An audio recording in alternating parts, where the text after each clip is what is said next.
इस समय मिल्कीपुर अयोध्या में विधानसभा का उपचुनाव होने वाला है और ऐसे में माहौल बहुत ही गर्म हो चुका है। इसी बीच कांग्रेस ने एक महारैली किया जिसमें लगभग 10,000 कार्यकर्ता, पदाधिकारी और समर्थक उपस्थित हुए। इस रैली में संविधान बचाओ का नारा लगाते हुए इतनी संख्या में कांग्रेस के पदाधिकारी, कार्यकर्ता और समर्थक एकत्र हुए हैं।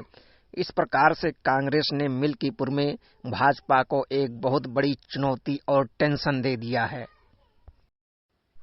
इस विशाल जनसभा में भारतीय संविधान पर प्रकाश डालते हुए कांग्रेस पदाधिकारी के द्वारा भाजपा पर गंभीर आरोप भी लगाया गया है। अयोध्या में जो बालिका के साथ दुष्कर्म हुआ है उसके परिप्रेक्ष्य में देखिए आप लोगों के सामने क्या बताया जा रहा है। अविनाश पांडे द्वारा आप सभी लोग सुनिए। विश्व का सबसे सुंदर संविधान, जिस संविधान की कल्पना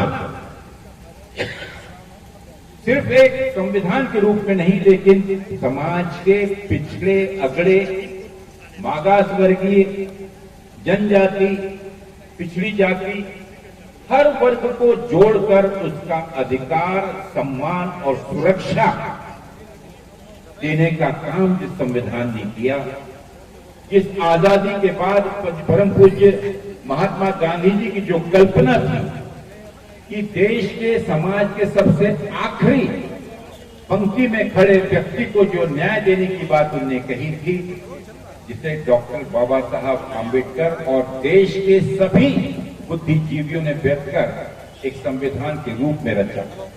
ये वही संविधान है जिसके चलते हुए आज इस देश के प्रधानमंत्री, जो अपने आप को, आप सब जानते हैं कि वो क्या कहते हैं, कि वो पहले क्या किया करते थे, क्या उनकी परिस्थिति थी, लेकिन देश के प्रधानमंत्री किसने बनाया? अगर संविधान नहीं होता तो क्या आप समझते हैं कि इस देश में लोकतंत्र स्थापित होता? जिस लोकतंत्र को सुबह से शाम तक ये डबल इंजन सरकार कमजोर कर रही है, पूरे प्रदेश के अंदर एक आतंक का वातावरण है।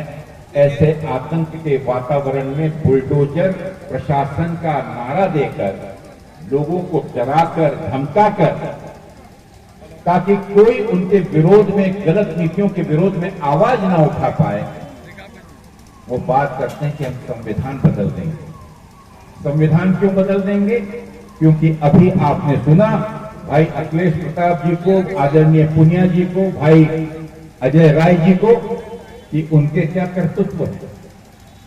सरेआम कुछ विशेष समाज को लक्ष्य रखकर लोगों में दुराव भड़काकर आपस में बांटने का काम रात दिन चल रहा है। आप देख रहे हैं कि उत्तर प्रदेश में जगह जगह पर किस प्रकार से जातीय दंगे फैलाने की साजिश रची जा रही है। प्रशासन आंख बंद कर और लोगों को लूटपाट में मदद करने का एक प्रकार से काम कर रहा है। सरेआम एनकाउंटर के नाम पर गोली मार दी जाती है। सरेआम महिलाओं को उठाकर उनके साथ में दुर्व्यवहार किया जाता है। चलती ट्रेन से महिलाओं को उतारकर उनका बलात्कार किया जाता है। कल ही अजय राय जी ने कहा, माननीय अध्यक्ष जी ने कहा कि कल जब हम उस अस्पताल में गए तो वाकई में दरिंदगी का एक जीता जाता उदाहरण, 13 वर्ष की मासूम बच्ची के साथ जो दुर्व्यवहार किया गया, उसको बचाने छुपाने का कार्य कौन कर रहा है? तो प्रशासन कर रहा है। कल अगर हम नहीं गए होते तो आज मुझे मालूम पड़ा कि कुछ 2 आरोपियों को पकड़ा। अगर नहीं गए होते तो उसके परिवार पर दबाव डाला जा रहा था कि आप कोई भी बयान ना दें। उसके भाई को जबरदस्ती की जा रही है।